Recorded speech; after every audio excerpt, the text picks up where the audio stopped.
പരിശുദ്ധ പരമ ദിവ്യകാരുണ്യത്തിന് എന്നേരവും ആരാധനയും സ്തുതിയും പുകഴ്ചയും ഉണ്ടായിരിക്കട്ടെ. പരിശുദ്ധ പരമ ദിവ്യകാരുണ്യത്തിന് എന്നേരവും ആരാധനയും സ്തുതിയും പുകഴ്ചയും ഉണ്ടായിരിക്കട്ടെ. പരിശുദ്ധ പരമ ദിവ്യകാരുണ്യത്തിന് എന്നേരവും ആരാധനയും സ്തുതിയും പുകഴ്ചയും ഉണ്ടായിരിക്കട്ടെ. മരണമാസമാണ്, നവംബർ മാസം. ഒരമ്മ തൻ്റെ മക്കളെ, മരണത്തിലേക്ക് നടന്നു പോകുന്ന തൻ്റെ 7 മക്കളെ എങ്ങനെയാണ് ഒരുക്കുന്നതെന്ന് നമ്മൾ കാണുന്നുണ്ട്. മരണം എന്താണെന്ന്, അവിടെ ദൈവം കാത്തിരിക്കുന്നുണ്ടെന്ന്, അവിടെ വെച്ച് വീണ്ടും ഞങ്ങൾ കാണുമെന്ന് കത്തോലിക്ക സഭയുടെ മരണത്തെക്കുറിച്ചുള്ള സകലമാന കാര്യങ്ങളും പഴയ നിയമത്തിൽ ഒരു സ്ത്രീ വിളിച്ചു പറയണത് നമ്മൾ കാണും. കർത്താവെ, ഞാൻ അങ്ങയുടെ രൂപം കണ്ട് തൃപ്തിയടയും. 17-ാമത്തെ സങ്കീർത്തനമാണ് ഇന്നത്തെ പ്രതിവചന സങ്കീർത്തനം. അത് തന്നെയാണ് അമ്മ ഓരോ മക്കളോടും പറഞ്ഞുകൊണ്ടിരിക്കുന്നത്. മരണത്തിലേക്ക് ആദ്യത്തെ ആൾ പോട്ടെ, ആദ്യത്തെ ആൾക്ക് എങ്ങനെയാണ് മരിക്കണേന്ന് പോലും അറിയില്ല. പക്ഷെ അത് വലിയൊരു പ്രയാസമാണ്. ഇങ്ങനെ മരണത്തിൻ്റെ മുൻപിൽ നിൽക്കുമ്പോൾ പെട്ടെന്നൊരു സമയം ഇങ്ങനെ പീഡനങ്ങളിലൂടെ കടന്നുപോയി കൊടിയ വേദനകളിലൂടെ ഒരാൾ മരിച്ചു പോകുന്നു. ഓക്കെ, അയാളെ കണ്ടുകൊണ്ടാണ് പുറകെ വരണം ഓരോരുത്തരും. പിന്നീടുള്ള ഭാരം കൂടുതലാണ് ഓരോരുത്തർക്കും. ഒരു മരണം കണ്ട് അതിന് മുന്നിൽ ഇനി അടുത്ത ആൾ മരണത്തിലേക്ക് കയറി നിൽക്കുന്നു. 2 പേരുടെ മരണം കണ്ട് മൂന്നാമൻ. ഇങ്ങനെ 7 പേരും മരണത്തിൻ്റെ മുൻപിൽ പകച്ചു നിൽക്കേണ്ട സമയത്ത് ഒരമ്മ പറഞ്ഞു കൊടുക്കുന്നതിൻ്റെ ഒരു ജിസ്റ്റാണ്, ഒരു മുഴുവൻ ഒരു നമ്മൾ ഇന്നത്തെ പ്രതിവചന സങ്കീർത്തനത്തിൽ കാണുന്നത്. കർത്താവെ, ഞാൻ അങ്ങയുടെ രൂപം കണ്ട് തൃപ്തിയടയും. അമ്മ പറഞ്ഞു കൊടുക്കുന്ന കാര്യം ഇതാണ്: മക്കളെ, ദൈവം കാത്തിരിക്കുന്നുണ്ട്. ദൈവത്തിൻ്റെ അവിടെ നിങ്ങൾക്ക് സ്ഥാനമുണ്ട്. അവിടെ വെച്ച് നമ്മൾ വീണ്ടും കാണും. കർത്താവിനെ കാണാൻ പറ്റുമെന്ന് പറഞ്ഞ് ടാറ്റ കൊടുക്കുന്ന ഒരമ്മ, മരണത്തിലേക്ക് കുഞ്ഞുങ്ങൾ നടന്നു പോകുമ്പോൾ അവിടെ നിങ്ങൾക്ക് ഈശോയെ കാണാൻ പറ്റും. വളരെ മനോഹരമായിട്ടുള്ളൊരു പാട്ടുണ്ടല്ലോ, അമ്പോച്ചിയെ ഞാൻ കണ്ടോണ്ടുറങ്ങുമ്പോൾ കൽക്കണ്ട കുന്നൊന്ന് കാണായി വരും, കൽക്കണ്ട കുഞ്ഞിൻ്റെ ഉച്ചിയിൽ ചെല്ലുമ്പോൾ അമ്പിളി കുഞ്ഞിൻ്റെ രൂപവും കാണാം. നമ്മളത് ഒരു കുഞ്ഞിനെ അമ്മ ഉറക്കുന്ന ഒരു പാട്ടാണ്, നമ്മളുടെ ഒരു സിനിമാ പാട്ടാണ്. പക്ഷെ ഇത് തന്നെ അമ്മ പറഞ്ഞു കൊടുക്കണേ. മക്കളെ, എളുപ്പമല്ല. ഇവിടെ അമ്മ ഭക്ഷണം കൊടുത്തിട്ട് കൊച്ചിനെ ഉറക്കാനാണെങ്കിൽ ഇവിടെ ചോര കണ്ട് തല മടുത്ത് പോകേണ്ട, മരണത്തിൽ നിന്ന് ഓടി രാജാവിനെ ആരാധിക്കാനായിട്ടുള്ള വലിയ പ്രലോഭനങ്ങളുടെ മുൻപിൽ നിൽക്കുന്ന മക്കളെ ബലപ്പെടുത്തുന്ന അമ്മയെ നമ്മൾ കാണും. മക്കളെ, നിങ്ങൾ ദൈവത്തെ കാണും എന്ന് പറയുന്നത്, ദൈവത്തെ കാണും. പക്ഷെ അതിനേക്കാൾ ഉപരിയായി ഇന്നത്തെ 1-ാം വായനയും സുവിശേഷവും കൂടി ഒരുമിച്ചൊന്ന് വായിച്ചു കഴിഞ്ഞാൽ നമുക്ക് കിട്ടുന്ന മറ്റൊരു ചിന്തയുണ്ട്. നിനക്ക് കിട്ടിയ 5 കൊണ്ട് നീ എന്ത് ചെയ്തു? നിനക്ക് കിട്ടിയ 10 കൊണ്ട് നീ എന്ത് ചെയ്തു?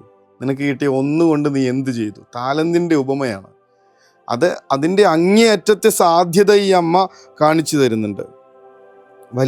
ഈ തനിക്ക് കിട്ടിയ ജീവിതമാകുന്ന താലന്ത് കൊണ്ട് ഈ അമ്മ എന്ത് ചെയ്തു എന്നുള്ള ചോദ്യത്തിന് വചനം വ്യക്തമായിട്ട് നമ്മളോട് പറയുന്നുണ്ട്. പിതാക്കന്മാരുടെ ഭാഷയിൽ അവരോരോരുത്തരെയും ധൈര്യപ്പെടുത്തി ശ്രേഷ്ഠമായ വിശ്വാസദാർഢ്യത്തോടെ സ്ത്രീ സഹജമായ വിവേചനാശക്തിയെ പുരുഷോചിതമായ ധീരത കൊണ്ട് ബലപ്പെടുത്തി.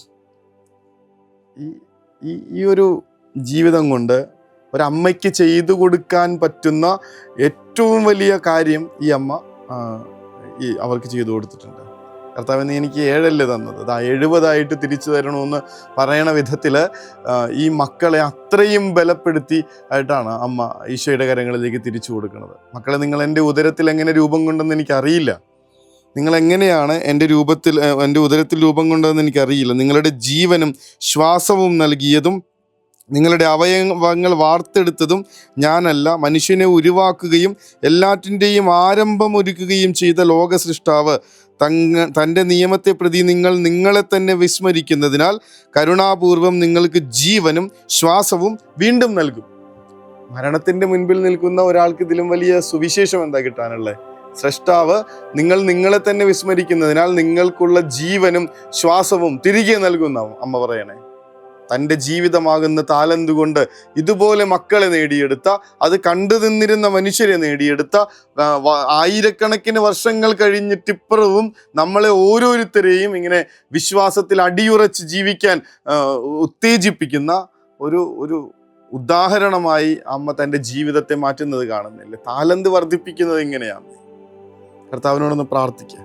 മരണത്തിൻ്റെ മുൻപിൽ ഇങ്ങനെ തകർന്നു പോകാതിരിക്കാൻ വേണ്ടി മാത്രമല്ല, ഈ ഒരു ജീവിതം ജീവിക്കുമ്പോൾ മരണത്തിൻ്റെ മുൻപിൽ നിന്ന് പോലും നമ്മുടെ പ്രിയപ്പെട്ടവരെ ഒന്ന് ബലപ്പെടുത്തി കൊടുക്കാൻ, മരണത്തെ പോലും പേടിക്കണ്ട എന്നുള്ള വിധത്തിൽ കൂടെയുള്ളവരെ ശക്തിപ്പെടുത്താൻ, പ്രകാശിപ്പിക്കാൻ എൻ്റെ ഈ ജീവിതമാകുന്ന താലന്ത് കൊണ്ട് കർത്താവെ എന്നെ ഒന്ന് ഈ ജീവിതമാകുന്ന താലന്ത് കൊണ്ട് അവർക്ക് ഉപകാരപ്രദമായ, അങ്ങേക്ക് നിരക്കുന്ന ഒരു ജീവിതം കാണിക്കാൻ ഞങ്ങൾക്ക് അനുഗ്രഹം തരണമേ എന്ന് പ്രാർത്ഥിക്കണം.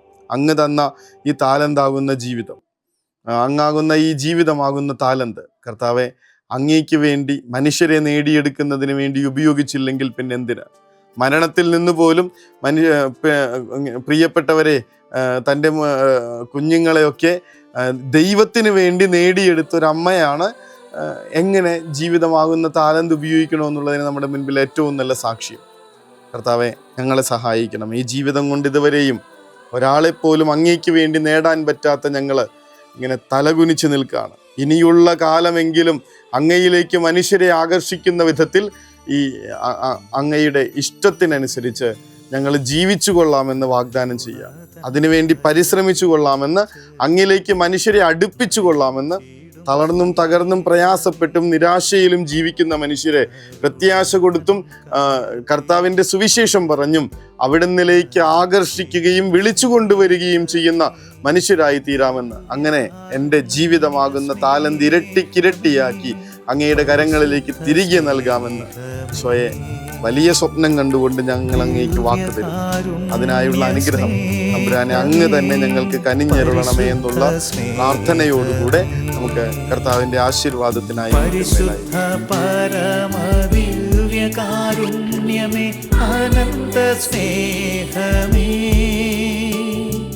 പരിശുദ്ധ പരമദിവ്യ കാരുണ്യമേ അനന്ത സ്നേഹമേ.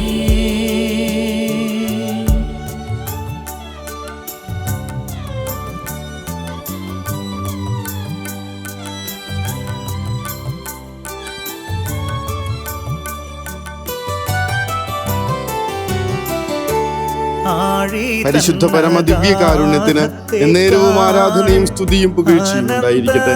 പരിശുദ്ധ പരമ ദിവ്യകാരുണ്യത്തിന് എന്നേരവും ആരാധനയും സ്തുതിയും പുകഴ്ചയും ഉണ്ടായിരിക്കട്ടെ. പരിശുദ്ധ പരമ ദിവ്യകാരുണ്യത്തിന് എന്നേരവും ആരാധനയും സ്തുതിയും പുകഴ്ചയും ഉണ്ടായിരിക്കട്ടെ. കർത്താവെ, അങ്ങ് ഈ ഒരു താലന്തിന് എത്രമാത്രം വില കൽപ്പിക്കുന്നുണ്ടെന്നും അതിൽ നിന്ന് എത്രമാത്രം പ്രതീക്ഷിക്കുന്നുണ്ടെന്നും ഒന്ന് മനസ്സിലാക്കാൻ കൃപ തരണേ എന്ന് പ്രാർത്ഥിക്കുക.